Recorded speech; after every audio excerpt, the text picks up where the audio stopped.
Hi guys, welcome to another vlog. I hope you guys are enjoying your Sunday. So in today's vlog, I'll speak a little about sentence correction and grammar.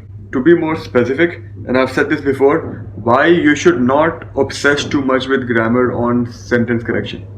Because a few days back, I was sitting with a student and doing her sentence correction doubts.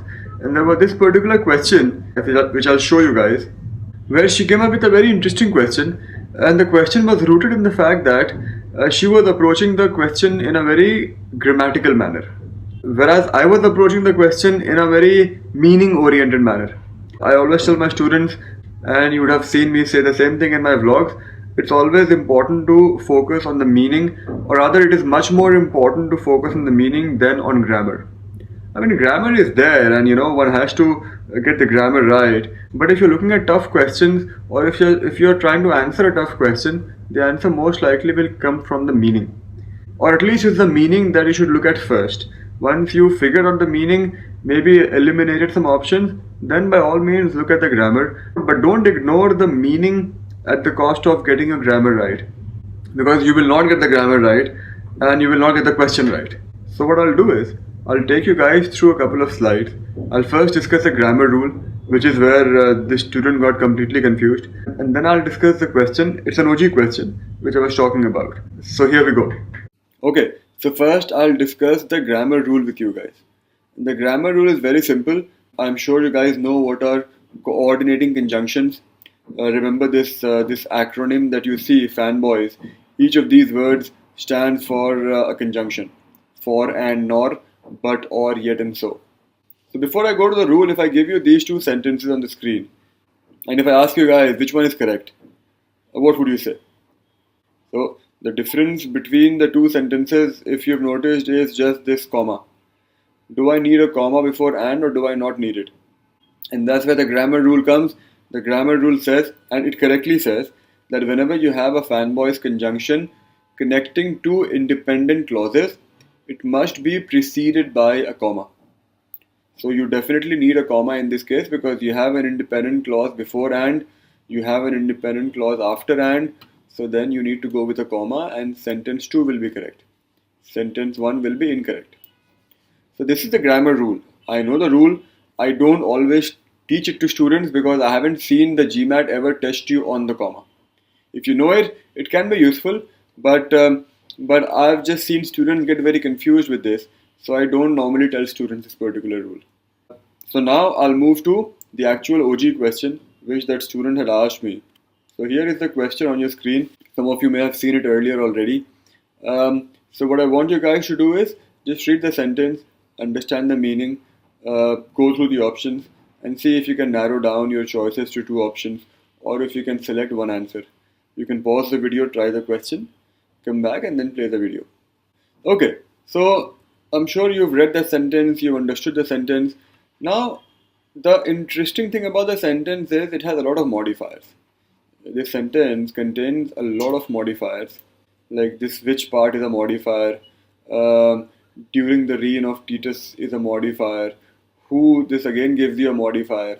So a lot of modifiers in this sentence, which kind of maybe confuses students. So now let me first start with how the student approached the question. I mean, I had told her to do splits, so she tried a first word split, and she couldn't really eliminate any of the options because which looks like it's correct. So then she did a last word split, and she saw that some of the options had an and some did not. She also saw that the and in all three cases was preceded by a comma. And she remembered the comma rule from whichever teacher had taught her. So she checked the part after and it says and was completed a decade later. So there is no subject after and, which means you don't have an independent clause, which means the comma is not needed. That's what she told me. So she immediately eliminated options B, C, and E using the and rule. I mean, she thought she was being very smart, and she immediately eliminated the ands. She came down to A and D, and D looks particularly bad because of the begun. There is no verb in that. So she went with A, which also looks bad, but she said this was the best of the lot, and that's my answer. Now when I was doing this question, I was focusing on the meaning. So I read the sentence, construction of the Roman Colosseum, began in, so I am skipping the modifiers, always do that. So construction of the Colosseum began in AD 69, was completed a decade later. That's it. All the other sentences are modifiers, but to me all the sentence said was construction of the Colosseum began in AD 69, was completed a decade later. So the sentence is telling me two things about the Colosseum. There has to be an and between the two things. You cannot not have an and, it's an incomplete sentence. So when I approached the sentence, I also did a last word split and I only came down to options with the and. So you see, the student eliminated all the ands and I only kept the ands because the and is definitely needed over there. And then I eliminated B because of begun. I needed a simple began. E also I eliminated because of begun. C is perfectly okay. Simple past tense, began and was completed. It's parallel, it's absolutely correct. That's basically my answer. So C is also the correct answer incidentally. So now, so you see the big difference in approach. When the student approached it grammatically, she eliminated the options that I came down to when I approached the sentence from the meaning point of view. However, that does not mean that the sentence gets its grammar wrong.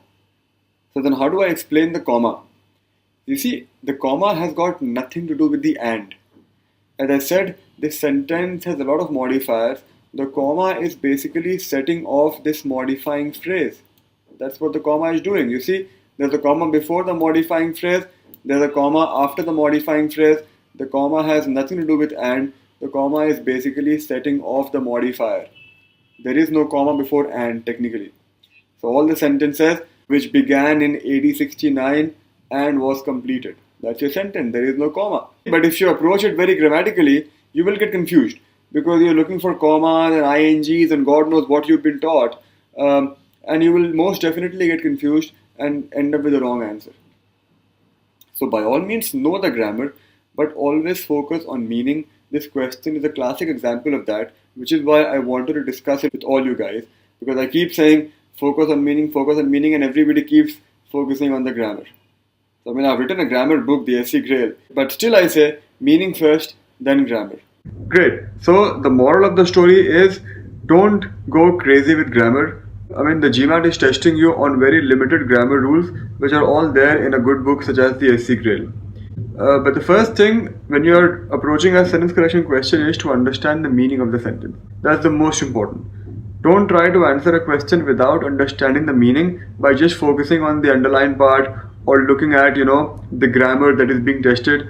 I mean, you will probably get to the answer in easy or medium difficulty questions, but slightly harder ones, you will almost always go wrong.